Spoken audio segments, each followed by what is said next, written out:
audacieusement, c'est bien parce que je pensais qu'il était grand temps que quelqu'un alerte la population sur le fait que si nous ne faisons pas quelque chose rapidement, nous nous dirigeons directement vers le chaos. Ça ne peut pas durer comme ça, mesdames et messieurs. Le monde est à l'envers. C'est rendu que tout le monde voudrait tout avoir sans travailler. Tout le monde voudrait tout avoir sans faire d'efforts. C'est rendu qu'il y a des centaines de flancs mous et de paresseux qui restent écrasés sur le steak à longueur de journée à asseoir le bien-être et l'assurance chômage. Et qui paie pour ces flancs mous-là, mesdames et messieurs? Ce sont les gens comme moi, les gens qui avons réussi. Et le pire, c'est que parmi ces flancs mous-là, il y a des hurluberlus qui se permettent de nous regarder, nous, les gens qui avons réussi. Comme si nous leur avions volé quelque chose, nous nous approprions des biens que nous ne méritions pas. C'est vrai, mesdames et messieurs, que j'ai une grosse maison, une grosse voiture et que je fais la grosse vie. Mais je ne l'ai pas volée. Non. Je l'ai gagnée.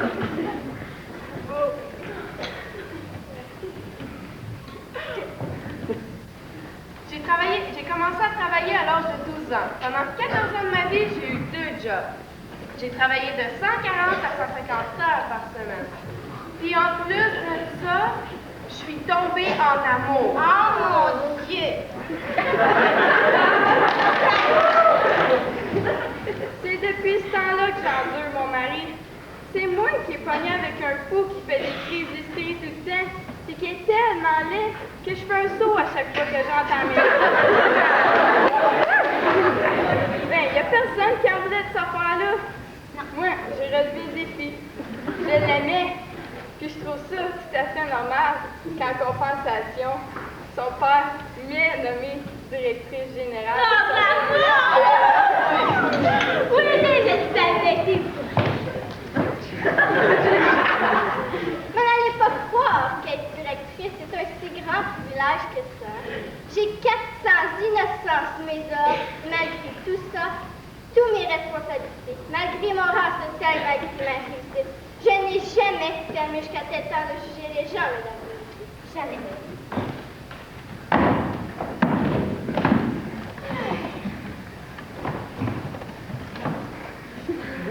Je me suis toujours dit, il y en a qui aiment ça la misère, il y en a qui aiment ça la pauvreté. Et qui mangent du caca. Qui mangent de la chenoute cœur-à-l'eau. Mais que depuis quelque temps, il y a des paresseux, des bons à rien, qui essayent de convaincre la population de changer le régime actuel, de changer l'ordre établi. Non. C'est-à-dire des énergies humaines qui voudraient s'approprier les biens que nous avons si gagné chèrement. Gagné si chèrement. Ah ben là, je vous dis wow, hein? Wow. C'est pourquoi j'ai fondé une association qui s'appelle le LAID. Nous avons décidé de watcher ces écœurages. Et je peux vous dire, hein, que plus on les watch, plus on s'aperçoit qu'il y en a, hein? Au début, on pensait que les plus dangereux, c'était les mieux organisés, c'est-à-dire les syndicats. Mais nous nous sommes rendus compte que les plus dangereux, ce sont les isolés, les isolants, Les innocents. c'est-à-dire les étudiants. Ces jeunes nounous qui s'en vont dans la vie, posant toutes sortes de gestes dont ils sont incapables d'en prévoir les conséquences. Et je peux vous le prouver, mesdames et messieurs. Il y a quelque temps, un de ces jeunes épais a attenté à ma vie. Oh, mon Dieu, c'est effrayant. Je vais vous raconter ce qui s'est passé. Vous me croiriez pas. Je m'en allais dans un décapotable rouge et tout à coup, il y a un stop. Je fais mon arrêt. Là, je me pose la question, vais-je tourner à droite ou à gauche? Finalement, j'ai décidé de tourner à droite.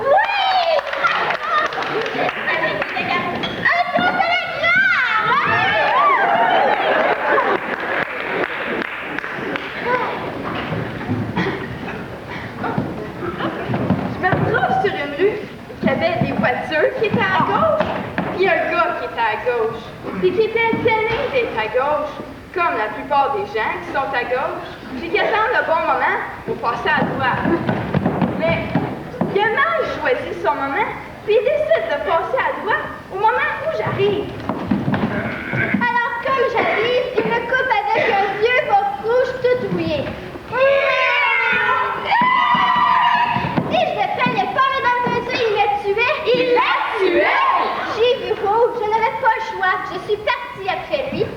J'ai fait un grand bout à gauche, même si je détestais ça, et je l'ai coupé à sa face de mon cœur. Viens, ça! Ouais! Et bien, c'est Johnny Nastin! On l'a traîné! Il s'en va sur le trottoir, tu deviens, puis se retourne dans une vitrine. Je me suis dit, c'est un fou! C'est un maniaque! Je suis descendue de ma voiture. Heureusement, toujours avec un bâton de baseball avec moi.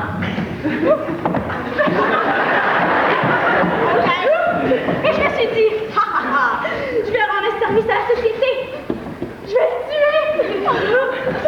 Mais il était coincé dans sa voiture. J'ai pas pu le rejoindre, alors j'ai ravagé derrière de sa bouche.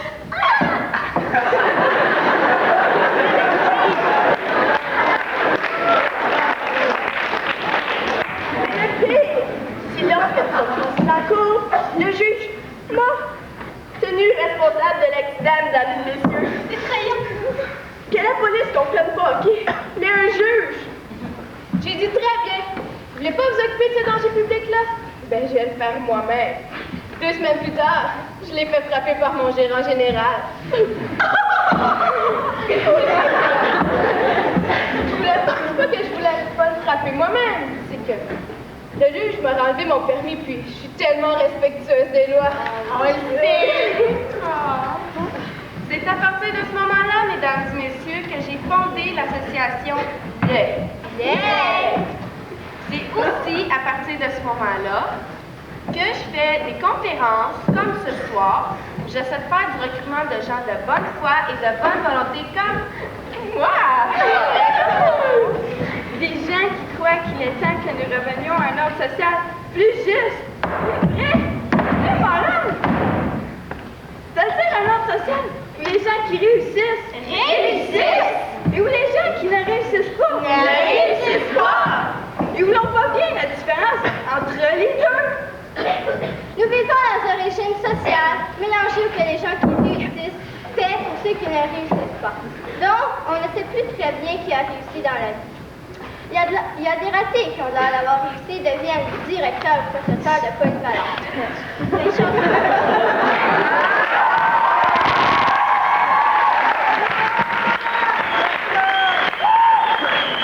C'est grave, mesdames et messieurs. Il faut agir rapidement. J'ai une petite anecdote à ce sujet-là. L'autre semaine, je sortais de mon usine. Je venais de signer un gros contrat avec un de mes clients. Enfin, soyons honnêtes. Je venais de signer un de mes plus gros contrats avec un de mes plus gros clients. Alors nous sortons. Nous arrivons sur le trottoir. Il y a des enfants qui jouent. Rappelez-vous de ce détail. Des enfants qui jouent au hockey sur le trottoir. Et soudain, je lève la tête. Et qu'est-ce que je vois? Un jeune homme. Il portait la barbe. Et avait une file de journaux à la main. Comme je suis très perspicace, je me suis dit, ce jeune homme à barbe doit certainement vendre des journaux. Oh, quelle déduction! Je le regarde. Il avait l'air tellement épais. Vous savez, épais dans le sens d'innocent. Là, je me suis dit, ça devait être un de ces jeunes épais qui essayent de nous rentrer dans sa secte.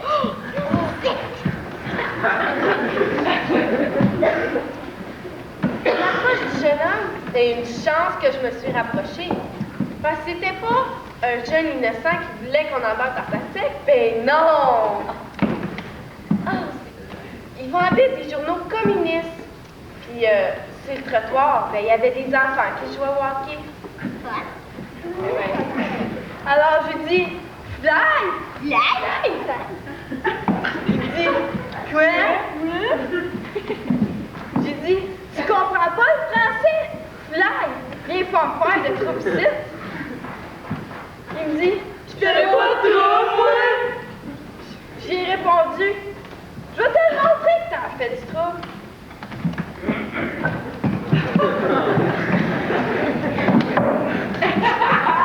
J'accroche le hockey, le petit garçon, puis je le frappe sur la tête. Je vous dis qu'il n'était pas beau à voir. La police est arrivée à un moment donné. Je me suis sauvée. Pas parce que j'étais dans mon droit, mais je me suis rendu compte qu'à un moment donné, le petit garçon n'avait pas lâché son hockey. C'est un accident déplorable, monsieur. C'était la faute de ce jeune innocent. C'est grave, mesdames et messieurs.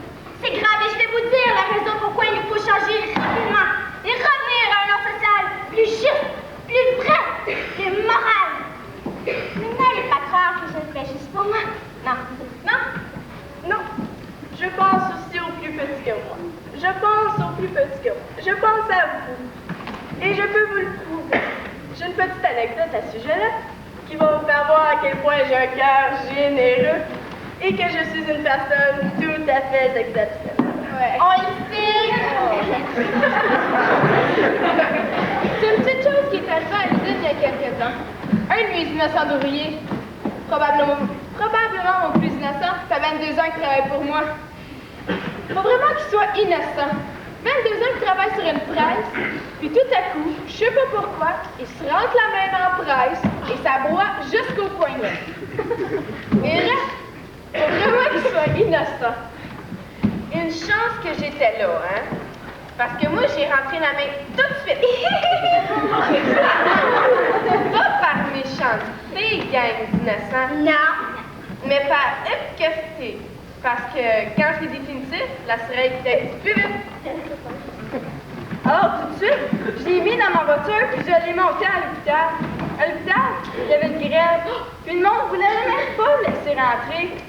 Je leur ai dit, mais voyons vous autres, voulez-vous que je le couche à terre puis que je pèse dessus 2-3 fois avec mon char? Non, mais je suis prêt à tout pour mes ouvriers. Non, mais je leur ai dit, c'est un des vôtres. C'est quelqu'un du petit peuple comme vous. Ils n'ont rien voulu savoir. Alors je me suis choquée. J'ai repris mon bâton de baseball. J'ai frappé sur les plus vite. Mais il était une centaine. Ça fait que je me suis tombée. Mon ouvrier, il est couru en arrière, innocent. Ça fait qu'ils l'ont rattrapé. Remarquez que ça a peut-être été une chance pour lui. Quand il y en a eu fini avec lui, ben il est devenu un gars d'urgence. Ça fait qu'ils l'ont laissé rentrer, hein? Qu'est-ce que vous voulez que je vous dise? Alors, c'est en se quittant sur ce petit message que je vous dis bonsoir. Bonsoir.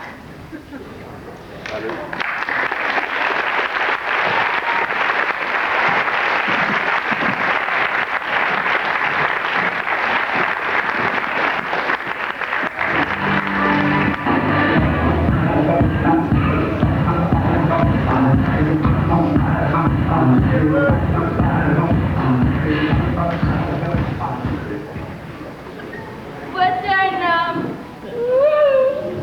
Voici une femme. Des villes. Écœurant. Capoté.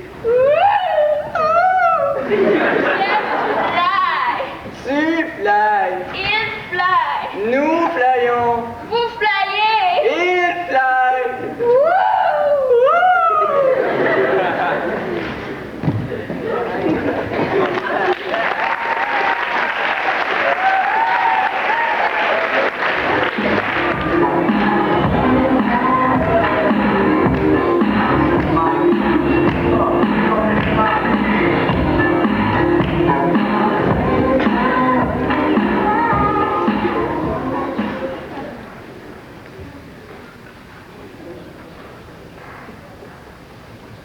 Smith.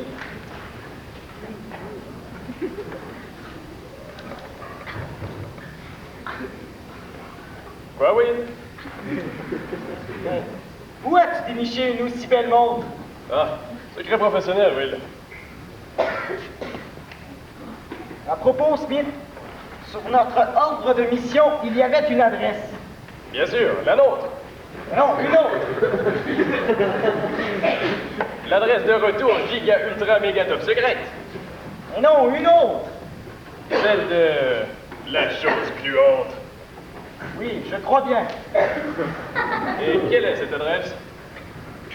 3210 rue des Étoiles. Ouais. De quel genre sont les propriétaires de ce logis? Est-ce que tu crois qu'une intervention à logis post-atomique risquerait de les traumatiser? Après tout, nous n'aurions qu'à désatomiser la porte et ensuite passer par la fenêtre pour nous faire plus discrets.